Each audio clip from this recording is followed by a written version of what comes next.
بسم اللہ الرحمن الرحیم ان الصلاۃ تنہا عن الفحشاء والمنکر۔ نماز ایک اہم رکن ہے اسلام کا، اس کے بارے میں قرآن مجید میں جگہ بہ جگہ ارشاد فرمایا۔ نماز دین کا ستون ہے، نماز مومن کی معراج ہے، نماز میرے مصطفیٰ کی آنکھوں کی ٹھنڈک ہے، نماز قبر میں روشنی پیدا کرتی ہے، نماز کی وجہ سے بائیں ہاتھ میں نامہ اعمال دیا جائے گا، نماز رب سے ملاقات کرنے کا ایک واحد ذریعہ ہے، نماز اللہ کے قرب کو حاصل کرنے کا ایک واحد ذریعہ ہے۔ نماز کے بارے میں کل قیامت والے دن پہلا سوال کیا جائے گا۔ نماز ہی کی وجہ سے بندے کو گناہوں سے محفوظ رکھا جاتا ہے۔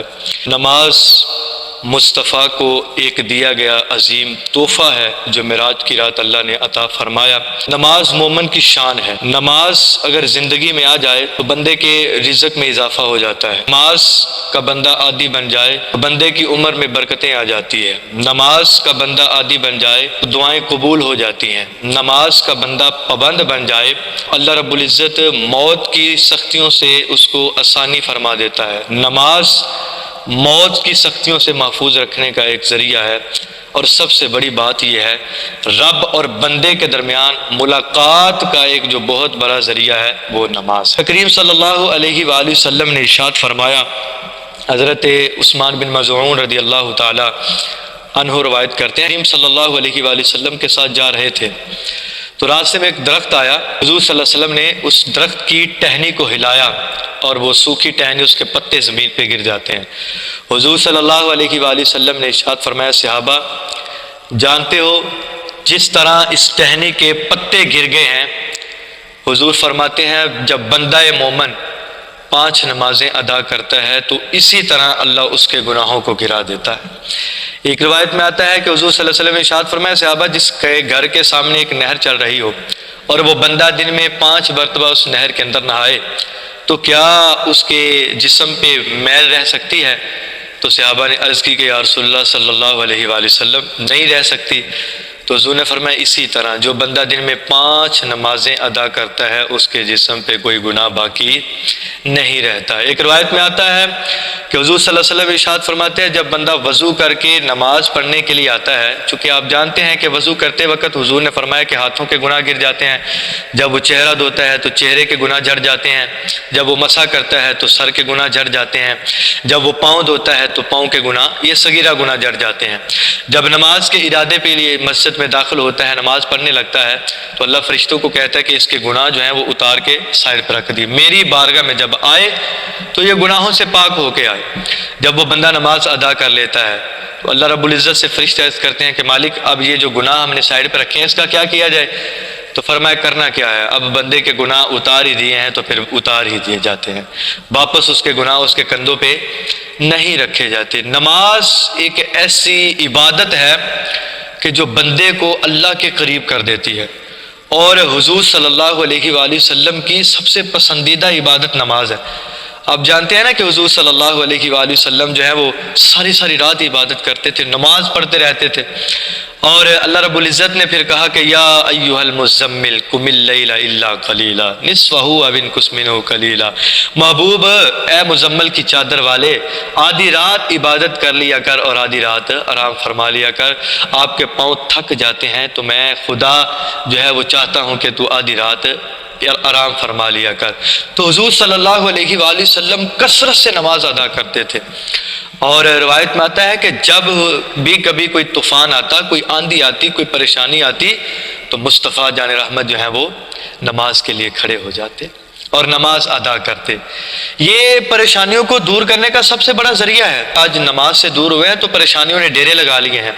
جب تک یہ سر اللہ کی بارگاہ میں جھکتا رہتا ہے، اللہ کی بارگاہ میں سجدہ ریز ہوتا رہتا ہے، اللہ بلندیاں عطا فرماتا ہے، اور جب یہ سر سجدے سے دور ہو جاتا ہے تو اللہ رب العزت جو ہے وہ اپنا ذمہ اٹھا لیتا ہے۔ آقا کریم صلی اللہ علیہ وآلہ وسلم ارشاد فرماتے ہیں معراج کی رات جب میں گیا تو میں نے دیکھا کہ کچھ لوگ جو ہیں وہ نور کے ایک پردے میں ہیں اور نور کے اندر گم ہوئے ہیں، چاروں طرف ان کے نور ہے اور وہ نور میں ڈوبے ہوئے ہیں۔ تو حضور فرمایا میں نے جبریل سے پوچھا یہ کون لوگ ہیں؟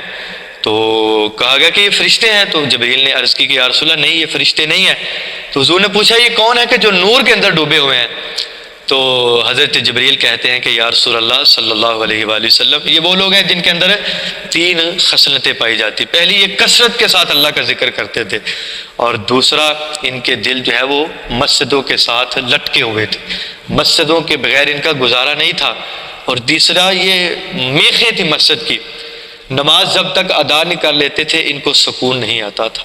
تو فرمایا ان کو کل قیامت والے دن جو ہے وہ نور میں ڈبو کے رکھا جائے گا، اور وہ میں نے حضور صلی اللہ علیہ وسلم فرماتے ہیں میں نے وہ دیکھا جو نماز کی پابندی کرتے تھے. کچھ لوگ ہوتے ہیں کہ جو مسجدوں کی میخیں، حضور نے فرمایا کہ ہوتے ہیں کہ ان کے دل جو ہیں وہ جس طرح کیل کو دیوار کے ساتھ لگایا جاتا ہے نا، وہ اس طرح مسجد کے ساتھ جڑے ہوتے ہیں. اور کچھ لوگ ایسے ہیں کہ جن کے دل مسجدوں کے ساتھ لٹکے ہوئے ہیں، ان کا دل کہیں اور لگتا ہی نہیں ہے. تو نماز ایک ایسی چیز ہے کہ جو رب اور بندے کے درمیان ملاقات کا ایک ذریعہ ہے. اللہ اکبر. آپ جو ہے وہ اللہ کے نیک بندوں کی ہسٹری تو اٹھا کے دیکھیں. حضرت فاطمہ الزہرا رضی اللہ تعالی عنہا کے بارے میں آتا ہے کہ ساری رات عبادت کرتی تھی، نماز پڑھتی تھی، اور رب سے شکوہ کرتی تھی کہ مالک تیری راتیں چھوٹی ہیں، فاطمہ کا سجدہ ہی پورا نہیں ہوا. نماز اتنا عظیم رکن ہے. حضرت امام حسین نے نماز میں سر کٹایا تھا، جان دے دی تھی لیکن سجدہ قضا نہیں ہونے دیا تھا. اللہ اکبر. حضرت علی رضی اللہ تعالیٰ عنہ کے بارے میں آتا ہے کہ آپ کی پنڈلی پہ تیر لگ جاتا ہے. نماز کیا ہی عظیم الشان رکن ہے. پنڈلی پہ تیر لگ جاتا ہے تو صحابہ نے کھینچنے کی کوشش کی لیکن نکل نہیں رہا تھا، درد بڑی ہو رہی تھی. تو حضرت علی رضی اللہ تعالیٰ عنہ نے کہا کہ میں جب نماز پڑھنے کے لیے کھڑا ہو جاؤں نا تو میری پنڈلی سے تیر نکال لینا. حضرت علی نماز کے لیے کھڑے ہوئے تو صحابہ نے پنڈلی سے تیر نکال لیا. تو بعد میں پوچھا کہ علی پہلے نکلتا نہیں تھا تو درد بڑی ہوتا تھا، اب 1 سیکنڈ کے اندر نکل گیا، آپ کو درد نہیں ہوا؟ تو حضرت علی فرماتے ہیں جب میں نماز پڑھتا ہوں تو دنیا سے ماورا ہو جاتا ہوں. کسی نے سوال کیا تھا نا حضرت علی سے کہ آپ جس رب کی عبادت کرتے ہیں، نماز پڑھتے ہیں، اس رب کو دیکھا ہے؟ تو حضرت علی فرماتے ہیں جب تک میں دیکھ نہ لوں دوسرا سجدہ ہی نہیں کرتا. نماز میرے مصطفیٰ کی آنکھوں کی ٹھنڈک ہے. یار وہ کیسے عظیم لوگ ہیں جو مصطفیٰ کی آنکھوں کو ٹھنڈک پہنچاتے ہیں. نماز دین کا ستون ہے. کہا عمارت ستون کے بغیر نہیں ٹھہر سکتی. جب تک تمہارے اندر نماز نہیں آئے گی تو تم ایمان پہ کیسے ٹھہر سکو گے اور جو ہے وہ گناہوں سے کیسے محفوظ ہو سکو گے.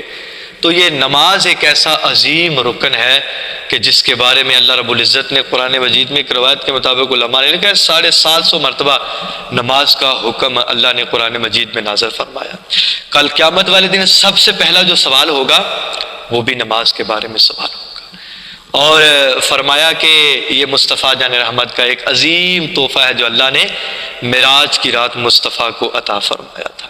تو حضور صلی اللہ علیہ وآلہ وسلم نے نماز کی تلقین دی. تو صاحب بڑے خوش نصیب ہیں لوگ، جب رب کا بلاوا آتا ہے نا تو وہ فوراً اللہ کی بارگاہ میں حاضر ہو جاتے ہیں. آپ جانتے ہیں کہ جب حضرت بلال حبشی کو حضور صلی اللہ علیہ وآلہ وسلم حکم دیتے تھے کہ بلال اذان دو تو کیا ارشاد فرماتے؟ ارحنا یا بلال، بلال ہمیں راحت نصیب فرماؤ. اذان کے لیے کہتے تھے تو حضور فرماتے ہمیں راحت دو، کیونکہ اذان اللہ کی طرف بلانے کا ایک پیغام ہوتا ہے. اور وہ کتنے ہی خوش نصیب لوگ ہوتے ہیں کہ جن کو اللہ سجدہ عطا فرماتا. جو سر اللہ کی بارگاہ میں جھکتا ہے نا پھر اللہ وہ سر کسی کے سامنے جھکنے نہیں دیتا. جو اللہ کی عبادت میں لگ جاتا ہے پھر اللہ اس کے معاملات کو سمیٹنا شروع فرما دیتا ہے، اللہ اس کے معاملات کو حل فرما دیتا ہے. تو فرمایا کہ نماز جو ہے وہ بے حیائی اور برے کاموں سے روکتی ہے. بندہ نماز کی طرف آتا ہے تو نماز خود اس کی حفاظت فرما لیتی ہے. اور کوئی بات نہ ہو تو یار سب سے بڑی بات یہ ہے کہ یہ میرے مصطفیٰ کا پسندیدہ عمل اور یہ فرضوں میں سے ایک فرض ہے اور حضور کی آنکھوں کی ٹھنڈک ہے. تو جان چلی جائے لیکن نماز نہ جانے پائے، کیونکہ جو اللہ کی بارگاہ میں جھکتا ہے اللہ پھر دنیا میں اس کو جھکنے نہیں دیتا.